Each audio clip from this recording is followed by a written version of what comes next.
Bonjour à tous et bienvenue sur Vitaliplay, la chaîne pour garder la forme après 50 ans.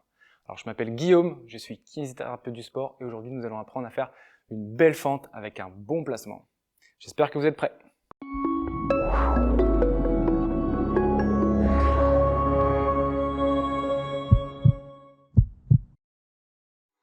Pour commencer, une fente, qu'est-ce que c'est? À quoi ça sert?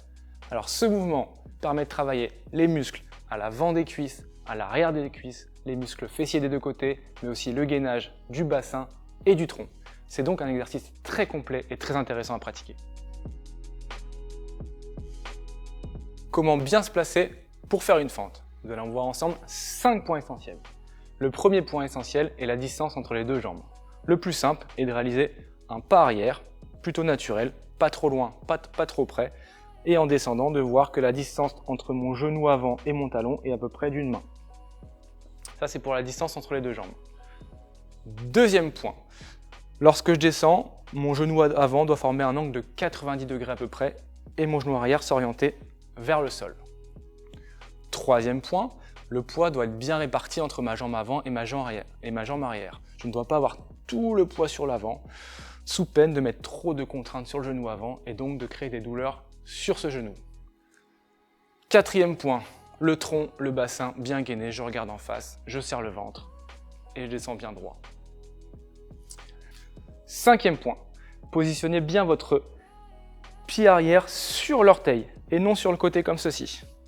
Donc je plante bien mon gros orteil dans le sol pour faire ma fente. En effet, il est très important pour la stabilité et pour la marche, donc autant le travailler.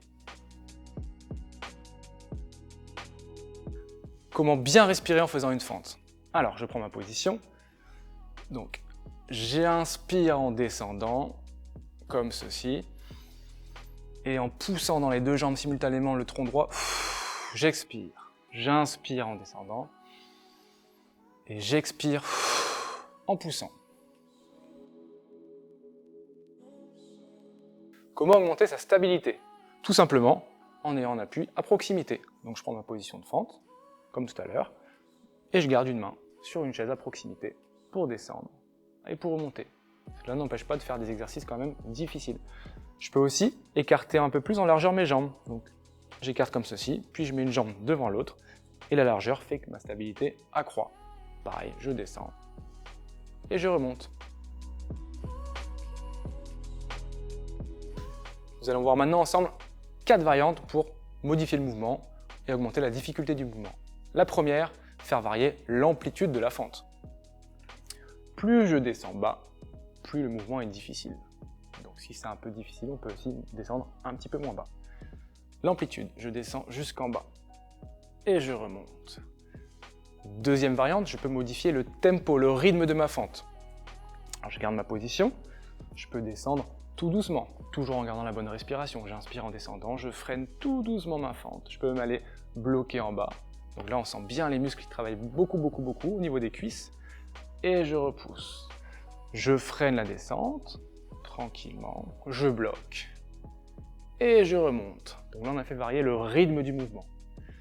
Troisième variante, la fente en arrière. Alors je place mes jambes sur la même ligne et je peux aller, hop, chercher la jambe derrière, puis la remettre devant et enchaîner comme ceci, tac. Et je ramène devant, une troisième fois, tac. Et je ramène devant. Et une quatrième variante pour la route, donc ça peut être de faire ma fente en déplacement. Pied devant, je descends, je remonte. J'enchaîne avec l'autre pied devant, je descends, je remonte. Vous pouvez réaliser facilement cet exercice tous les jours à la maison et choisir la variante qui vous convient le mieux selon votre forme du moment. J'espère que cette vidéo vous aura plu. Maintenant, vous avez toutes les clés en main pour bien réaliser de belles fentes avec un bon placement. N'oubliez pas de liker cette vidéo et de vous abonner à Vitaliplay pour avoir toujours accès à plus de contenu. À très vite!